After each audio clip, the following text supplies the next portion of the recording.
Okay, here we go. Here we go. There's nothing more terrifying doing a live when you've got to bring somebody on and share screen with them. Let's hope this works easier today. I'm about to have Jade Green on here with me just for a little bit of banter and of course to ask me questions because I love interview styles of sharing. What we're going to be talking about today is what is world class? What is world class? And how do you get there? Now, the reason I talk about world class a lot, quite a lot really, is because, I mean, if I had $1 for every time someone told me they want to be on an international stage, I'm going to bring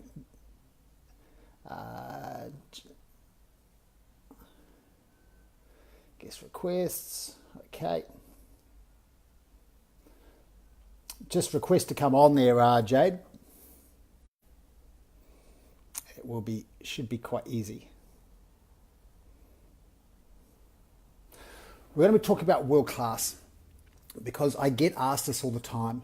How do I get to speak on international stages around the world and build an international speaking business? Even national, to be fair. The reality is, if you're speaking on an international stage, you need to be world class. And I think the disparity of from where people are to what is world class, the gap in there is the unknown. And if you don't know what this is, you can't get there. I know I've just waved you, Jade. It's like not really helping, is it?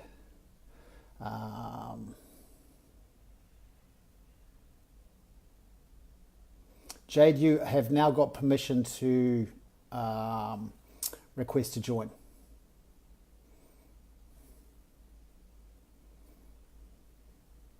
Oh no, see, I told you there's nothing more terrifying than doing a live and you can't bring somebody in.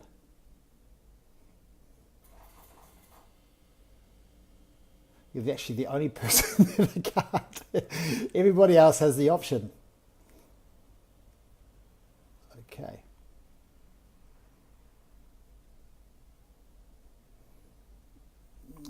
Right. Okay, Jade. Plan B, bring you in this way. Done. I have invited you, you just need to accept it. What is world class? And this is something I hardly ever do, I even took notes today so I can keep on track and not only explain what world class is, but how to get there. Now, this is a funny exercise I do. Whenever I do a Facebook Live challenge, I always place a model. And the model is 5 steps. Obviously, number 1 being at the bottom of the range of what world class is as a presenter specifically, and then world class. And the reason I do this is I want to see where people are and then, of course, where I can help them get to. What happens is that we have this sense of often being better than what we are, and then we wonder why we're not getting the work. And I say this with hand on heart because when I was in my 20s and working as an actor and a presenter, I knew that I had it in me.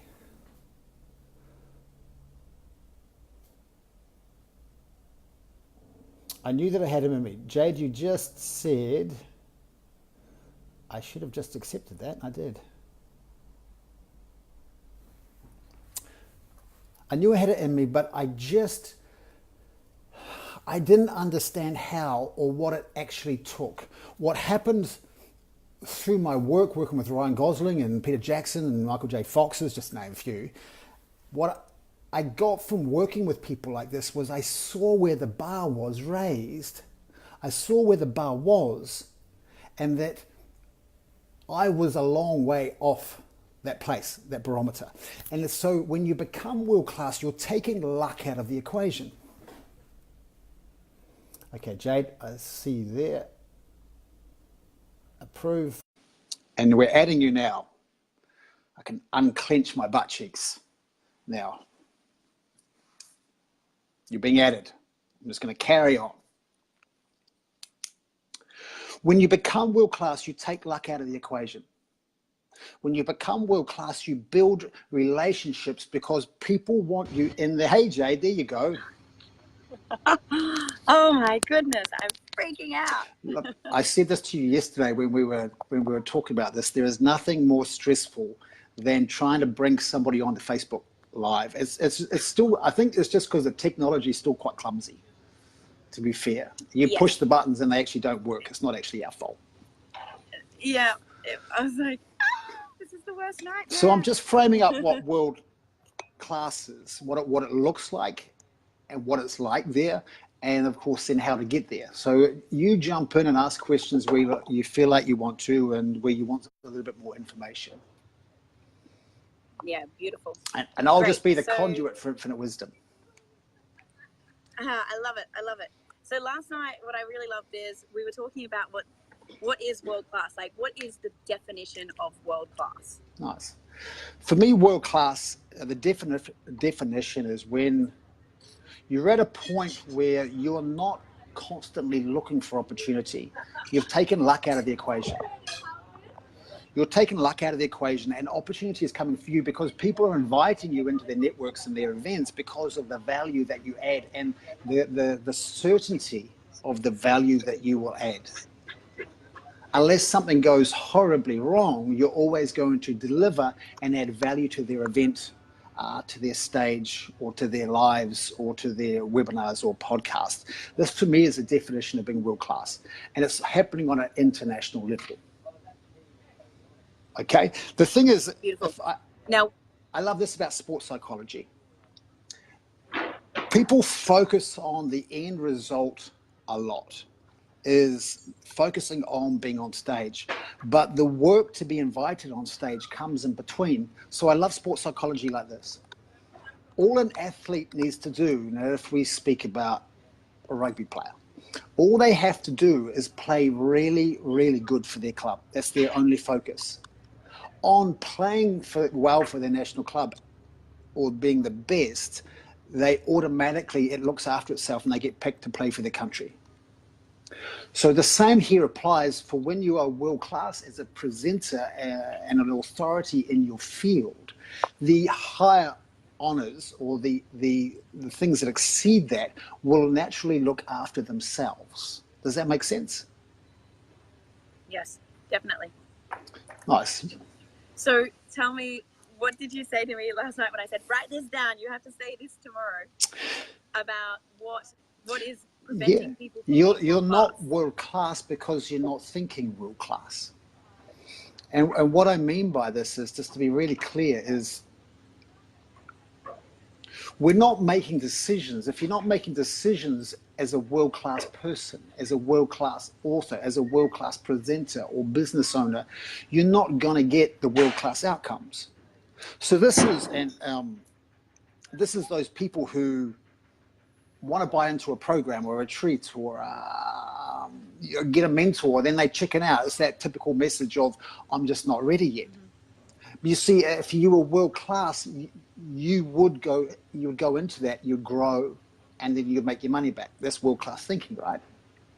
So it's constantly, we see this all the time where people dip their toes in because they know they should, and then they freak out and they say, no, I'm not ready yet, I can't do this. Or they make another excuse, a limiting belief, and they'll back out.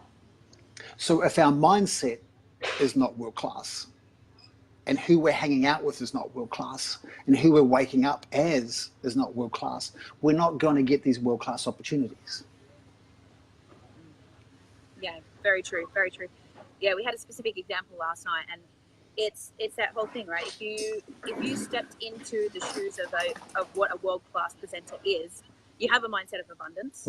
You trust that you know your craft, and you know that you do need to invest in yourself to get where you need to go, and that you do have to push yourselves to the edge of your comfort zone if you're going to improve and if you're going to really level up. So you can't keep, you're right. Start in here. You can't keep doing the same thing and expect a world-class result. Like it's impossible. So what I find slightly amusing, but it's just showing that we're not always clear what is that gap between where you are now and what's expected at world class. And if we're not clear on that, what that is, then how can you become it or be it? Do you know what I mean? And it's only through the rite of passage over time when you get to play in that space and you start looking back and going, oh my God, I was so green 5 years ago, 10 years ago, 15 years ago. And you'll just find that the relationships, and this is a huge thing, when you know your value, when you know your value, when you know that you do deliver, the opportunities start to come to you and you take all this luck out of the game. You stop looking. You can focus instead on the doing. Yeah. And that's again about that abundance mindset, like getting rid of the scarcity mindset and having that belief and that understanding that that's where you play at. And I think one of the other key things is around you're some of the 5 people you spend the most time with, right? Yes. And I think I shared this in my live on our first night in your challenge, in the Facebook Live challenge that you're doing at the moment, which was I started suffering from imposter syndrome. But I spent 2 years crafting my life to be the stupidest person in the room, to force myself to the edge of my comfort zone so that I could make those exponential leaps to where I really want to be and become, like, on paper, I'm world class because I speak on international stages and I like get to present to hundreds of people, thousands of people, and like I get to do all these things. But I know that if I look at the people I want to emulate and have the impact that they have, the shifts that they're able to have in people in a faster way, I need to level up and I need to push myself. And so if I let that imposter syndrome hold me back and go, I'm not good enough, I'm not ready, I'm not at that level, I have to practice in private before I can do it, then it's going to be another 10 years before I get there. Whereas if I put myself in the rooms with people like yourself and other people that are on the same journey, I call that leverage learning. Like I get to learn off of their experience, I get to have the feedback, I get to practice the craft, but also I'm a competitive person, right? I'm super A-type as well, and it will just push me. Okay, I've got to break through this. I've got to get rid of that shit, because if I'm going to step into it, and I'm confronted and I'm forced to do so when I'm in that environment, and you can't do that just sitting talking to your own computer, going to an online program, or even talking to your mirror, right? You don't get the actual feedback, and you can allow yourself to shy. You don't have someone else giving you the nudge. If you want to play at the level where you're making an abundance of money, when you're being flown around the world to stand on stages and deliver content that changes people's lives and makes huge fucking impact, you have to be involved with those kind of people. And that is being mentored by those people, being taught by those people, listening to those people. If you're sitting in a space of hoping opportunity is going to come and knock on my door, and you get the opportunity and you don't know how to tell a story, you don't know what your 5 key points are going to be on stage, how to hit them in a way that takes your audience on this beautiful experience, this beautiful journey, and they leave with the feeling that you've created inside them long after you've left the stage. If you don't know how to do these things and create these shifts in hearts and minds, you're not yet able to be on those stages. Does that make sense? It's because the question I'm asking so much is, how do I get more opportunity? That's one. That's like probably the number one. How do I get more opportunity? Number 2 is when I ask them, what's your dream with presenting? I want to be traveling around the world speaking on stages. Okay, these are lovely dreams, but what are you prepared to do to make this happen? What are you prepared to do? Which could lead me into, these are the things that fill this gap. Yeah. What is in the gap between where you are now and where you become great or world class? Your ability to be able to tell a story, pull a story and frame it to drive home a key point. Your ability. Because it's content and context. Yes. And a lot of us are really good. Like, I'm super confident in delivering some of my content. Like, I just know it inside and out.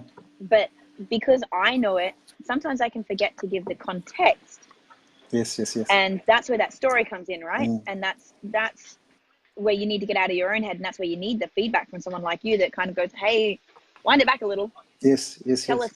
us how to get to that. Look, here's an amazing example. I mean, I met Nathan Miola at the Bali Presenters Masterclass in October.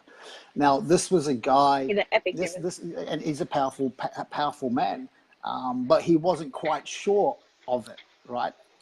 And I picked him to come and speak with me in New York. And as you see, we just spoke in New York together. What happened with him, with 5 months of being mentored by me and going to New York, was his growth was exponential.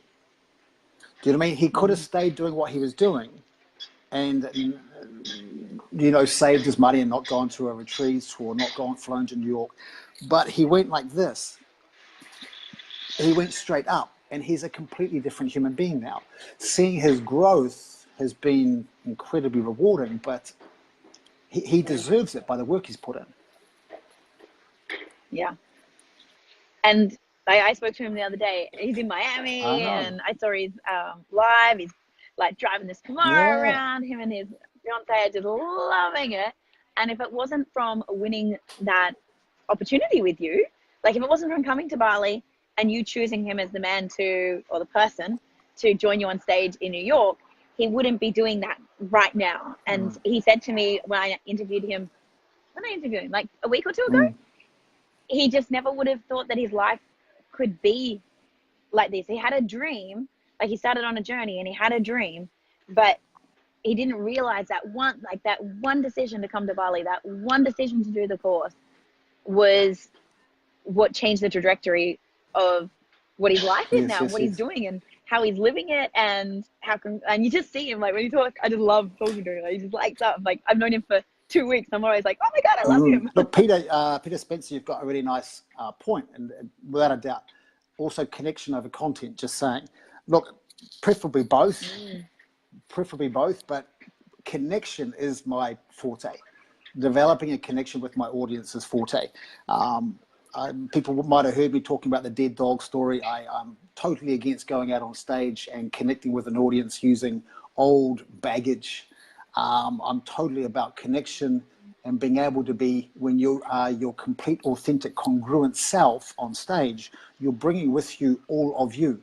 And when you bring with you all of you, your audience can feel that and they will connect with you. They will connect with that without you having to manipulate, trying to connect with an old, worn story from your past. Yeah. And I think that this can be something that holds people back, right? And this is something that held me back originally, because I saw all these amazing world-class international speakers and they had the dip, the valley, like I had a gun held to my head story. And it's like, oh, to have an impact, I need to have this tragedy, but do I really want to wheel that out? It's the hero's journey. It's the typical hero's journey. And what the reason why it's taught so much is because it's cut and paste. It's technical, and of course, many people call technical the mastery, but it's not the mastery. The artistry is when you start to master these things. When it goes past technical, it goes past where you stand on stage, and it's all about, as Peter just said, really nicely, it's about the connection you create. When you work moment to moment with your audience, you know your content, you are an authority in what it is you do. You know what you do bone deep. Your audience will feel you and trust you because you trust yourself and your content. That's why when you're delivering your content, you have this beautiful backbone of where you're going. This is what I'm going to show you today, teach you and give you to take away. Here's my value.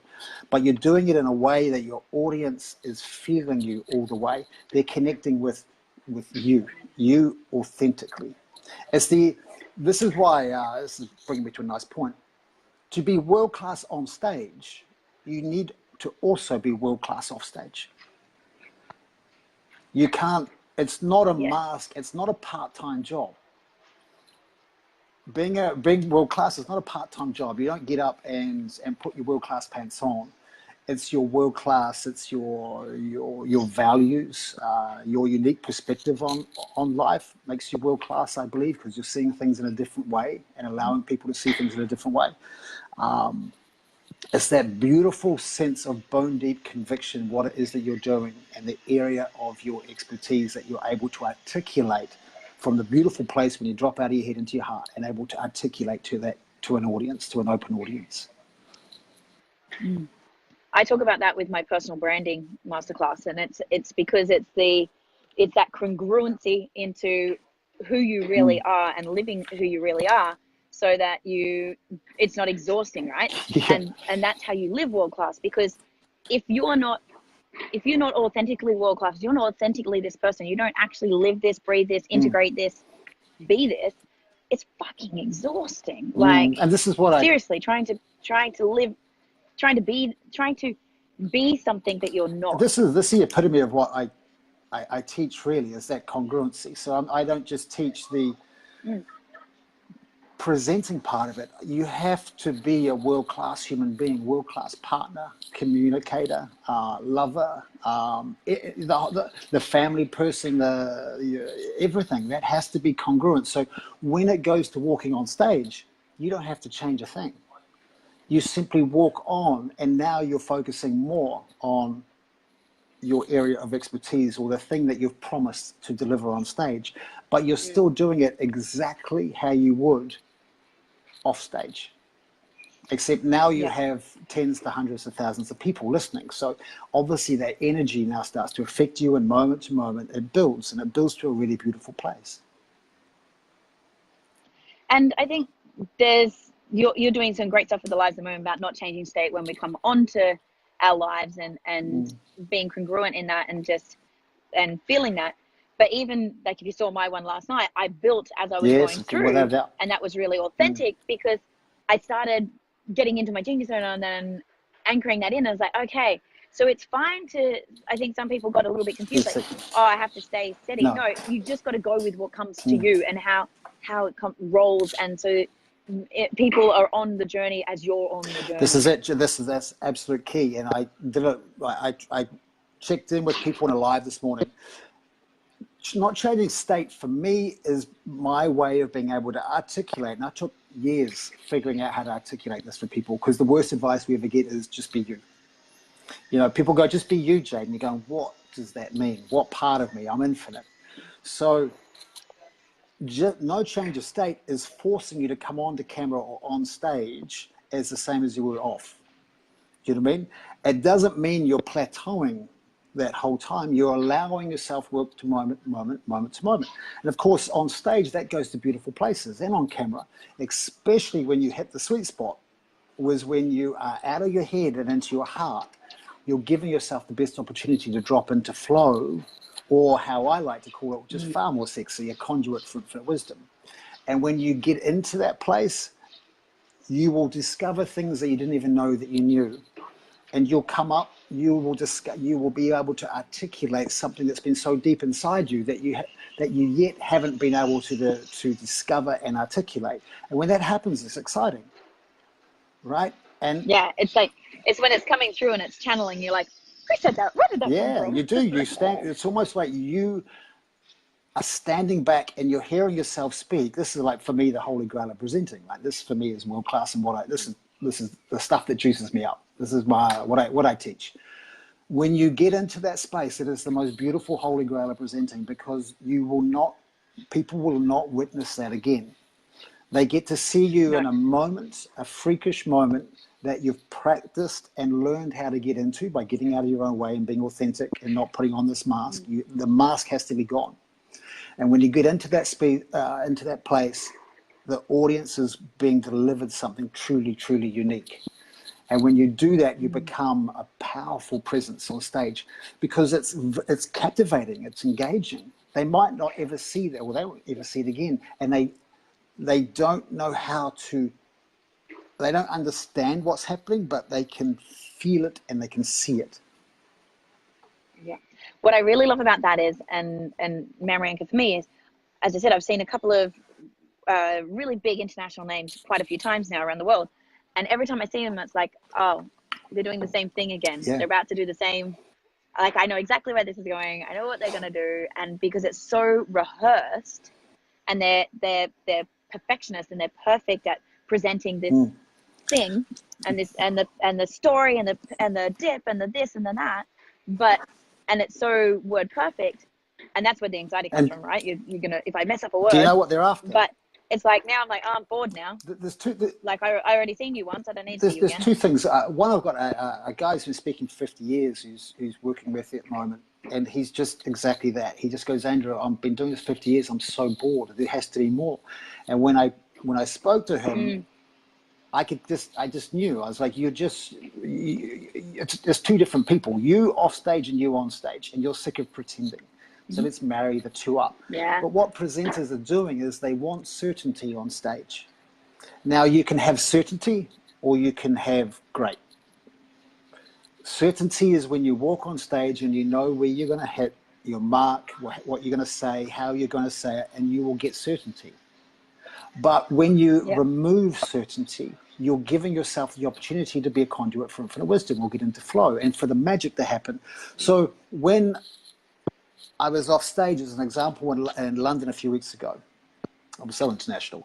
When I was in London, I was in London. Then I was in New York. I was off the side of the stage, and I was nervous as hell.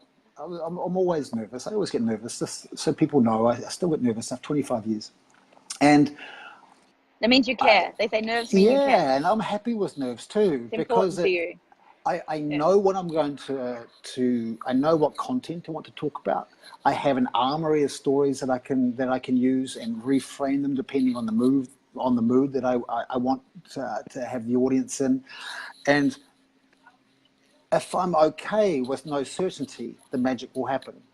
And the magic happens. It almost always happens because I don't need there to be certainty. I'm comfortable with being uncomfortable on stage and allowing myself to feel the moves and the waves and the energy of the audience and working with what it is that they need.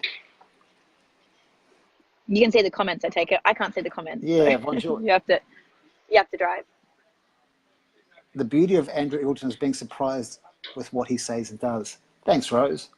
Getting out of her own way. Yeah. Von Joy, I've been enjoying your lives in the group.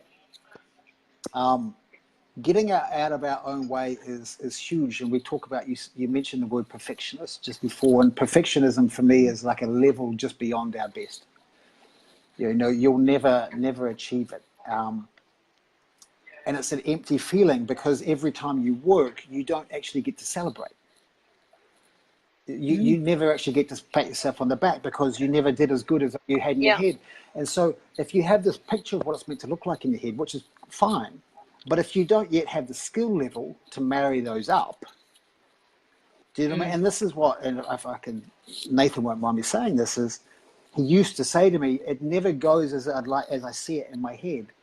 And I always used to say, it's just because you don't have that skill level yet. You don't know how to execute it to that level that's in your head yet.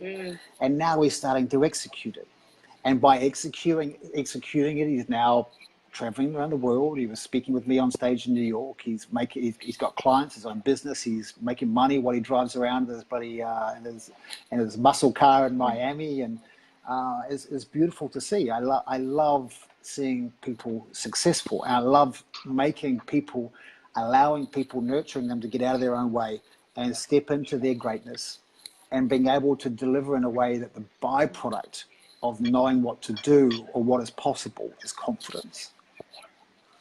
Yeah, beautiful. Nice. So let's talk a little bit about what some of the, because we're doing a masterclass in Bali. So talk to me a little bit about what are some of the actionable tools that they're going to learn how to become world class and to get out of their own way. And well, let's say me, you're going to help me, which I'm really excited about. So what things have you worked on with Nathan to increase that skill level? Lots. Let me break down a few here for you. One is realizing that the end goal is not the end goal, it's the journey. Like all the goodness happens in the journey, in doing the work, making the mess and doing the work. Something to help people with world class is I've created what I would call a loose template called the moment-to-moment model, which allows us to build a talk, and it's flexible, whether that's 10 minutes to an hour or 3 hours, that allows us to work moment to moment with our audience instead of being in having one way, which means you have to bulldoze your audience. If you get an audience and they're not into what your stories or what you're teaching, and you've only practiced it that way, you have to bulldoze them. So this moment-to-moment model allows you to dance with the audience, and the byproduct of having these multiple ideas is confidence. Tracy, you were with me in London. We get really clear on what is your value on stage. A world-class presenter knows what their value is on stage. And of course, the biggest byproduct of knowing what your value is on stage is confidence. When you know... See, when you know what your value is, it doesn't matter if you're introverted or shy or nervous. If you go on and deliver the value, your audience is still going to get the same back. It might not be as fun and entertaining, but they will still get the value. And effectively, that is why they're there. It's for the value. So, Yeah. Because I've had a few people say, oh, I'm introvert. I want to speak and I want to do these things, but I'm an introvert. yes. And only the extroverts are the stars and that convert. So what advice would you give to an introvert that wants to be able to share their message? Sure, it's simply that. Its bottom line is when you know what your value is and how to deliver that on stage, that will give you enough confidence. So I work with the little things here is working on with them with their voice, making sure they're projecting and allowing and working with them to develop the peaks and troughs with their voice. The peaks and troughs and adding the shades and the colors into their voice is a really nice tool to use. And of course, when you drop into your heart and get out of here, which is what I do in Bali, right, at the retreat, is I'm getting people out of here. And I'm dropping into their heart. And then we layer on top of that embodiment, where they start to really embody the words that they're using. They start to articulate and embody and own what it is that they do. So you can be shy and introverted, but if you're delivering the value and you're doing that in a way that you own what it is that you're talking about because you know it's valuable, the audience, again, will be engaged and connect with you. And in some ways, introverts and shy people actually have an advantage right from the beginning because people want to see them win. They want to see them win. And I think this is why, if I can be as bold, is why I've become a good speaker, is because I've completely dropped the masks, and I'm allowing the audience to see that I'm fallible, that I'm normal, that I'm authentic, that I make mistakes, that they can relate to me on so many different levels. Do you know what I mean? I'm not coming from I'm coming from a level of connection. That's Peter said this before, and I love it. I'm coming from a place of connect first, from being me, connect first with being me. And there's always going to be the odd person in the audience who doesn't like me, and I can't. And if you're being you, authentic, you can't change that. And so you have to be okay with it. Does that make? I talk about it with personal branding. You've got to be willing to polarize. You need to. Who cares about the ones that aren't for you? Like, if you try to please everyone, you'll please no one. So, like, no one will love you. You need to be willing to polarize. You need to be willing that some people just aren't going to like you. But the ones that do, if you're authentic, are going to love you, and they're going to be your raving loyal fans and stick with you. So, like, it doesn't matter. You're right. And you're right, Danny. They are. Yeah. People are. Look, the October retreat, people had a life transformation. We saw that over those 4 days, and I've now had 6 months up my sleeve with other retreats, with a world tour just finished, which a sold out world tour I had. And I keep pinching myself that I'm on this dream ride, but I realize also, and giving myself the credit that I've been doing this for 25 years now, and I've stepped into a place where I've developed my own presenting style and a methodology that I now pass on to people that is literally based on congruency and being effortless. So closing that gap between who you really are and who you're being seen as. So there's no masks. It's beautiful. It means the person you wake up as is the person that's good enough to go on stage. You don't have to wear the masks. I love the fact that I work with expansion. I empower people to step into their greatness. I have exercises that push people past their boundaries in a very nurturing and caring way that allows them to step into their greatness when they're on stage and shine. And they shine so bright they can't be ignored. I think this is one of my big gifts.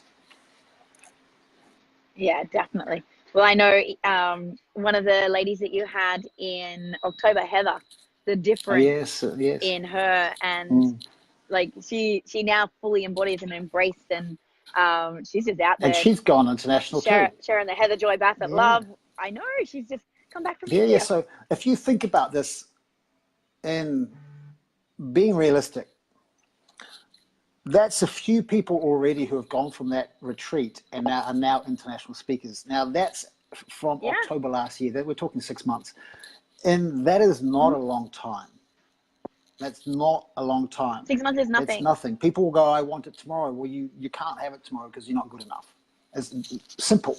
Yeah. But if you get the right training, and if you are in a place where you learn to get out of your own way, to step into greatness, and you're given all the tools, if you're given all the tools to become a world-class presenter, and then you implement them, you will become a world-class presenter. You'll be on international stages, as being seen by many of the people from that last retreat now, who literally came from, they were getting local speaking gigs in their city, and now they're flying around the world and being invited to speak around the world. I mean, it's quite a success story, really, to be fair. Yeah, it's incredible. It's really incredible, and yeah, they're living their dream, and in Heather's case, speaking her truth.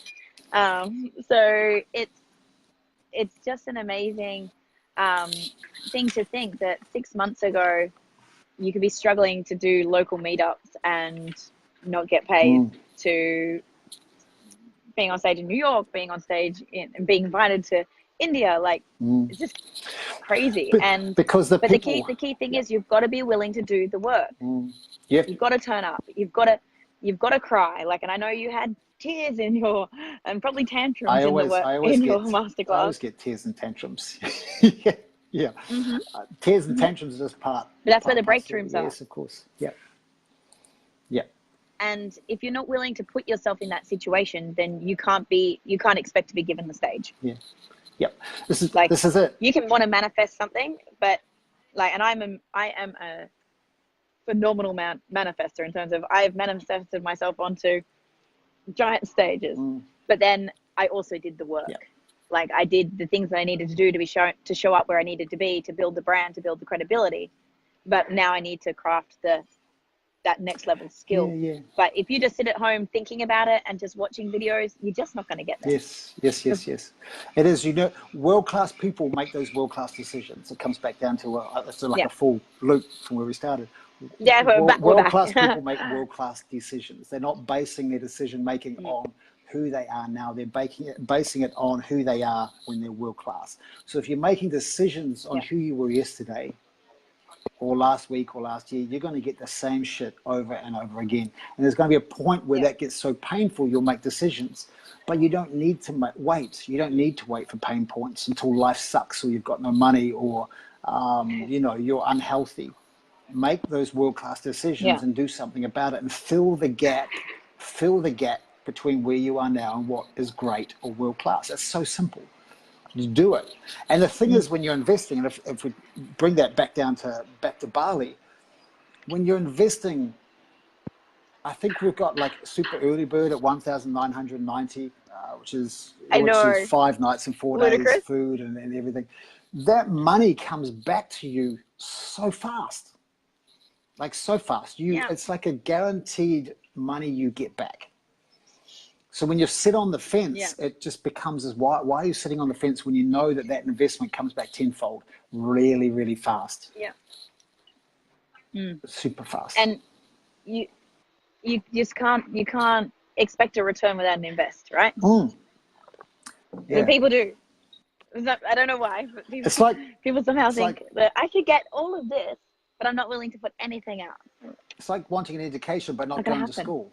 I just thought of that. It's actually quite good, isn't Yeah, I like that. it? Yeah, Nice. but that's exactly this, right? You're gonna go to school. We're gonna go. You want the education. You want to be this skill level. Then go to class. If you Go to master yeah, class. Do the work. if you want to travel Do the around your homework. country, if you want to travel around the world and rub shoulders with amazing people that just keep building you up and boosting you up and giving you opportunities and you're creating your own opportunities, you need to be world class. And if you're not getting that yet, you're simply just not there yet. But you can get there by speeding the process up. Yeah, hacking it. Hack the process. That's it. Leverage the Nice. learning. The other thing is though, I know with what you teach, it doesn't just help you on stage; it helps you on camera. Totally. So many of us, like a lot of what I do is over video and on video calls and hosting online events. And like, I'm going to ask you some advice in a minute because I've got another call shortly that I've got to do that's going to be recorded, and it's effectively using those presentation skills, right? So even if you don't want to be necessarily traveling the world, if you've got a message you want to convey and a difference you want to make, and you're doing it with this, you need to be world class. You need to figure out how you're going to have that level of integrity and skill to be able to make those changes. Yep. Absolutely. I mean, presenting the cameras where I came from. That was my job, from acting and TV presenting. Then I went into emceeing, and then I fell out of love with TV and film, and I moved into the public speaking space. So it's been a really beautiful journey. But my goal was always, I guess, the peace in my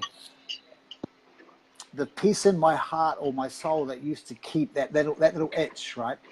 The good itch, was the one that wanted me to be able to relate authentically on camera and on stage so my audience could see me and all of me, so therefore they can make an educated decision on whether or not they wanted to buy into me or my brand or my business, or you know, whether or not they like me or not. And then if I gave them all of me, because it's a beautiful feeling when you're tapping into and you're totally congruent on stage. For me, that is freedom. It's the most beautiful sense of freedom, and anything can happen on there, and it's amazing. It's this beautiful dance with your audience, and for me, it's personal. It's like personal development. Yeah. Nice. Yeah, love it. So Love it. Yeah, I was go. just about to say we could just about wrap up soon, but I wanted to. We've been talking for ages. Was you wanted to? I can talk about this all day. So I get so much from it. I do. Well, I'm like selfish. I do. For those of you who don't know or are new here, we've got a Bali retreat starting May 28th. We do have a crazy early bird price of $1,990. That includes your food, accommodation, and your 4 days training.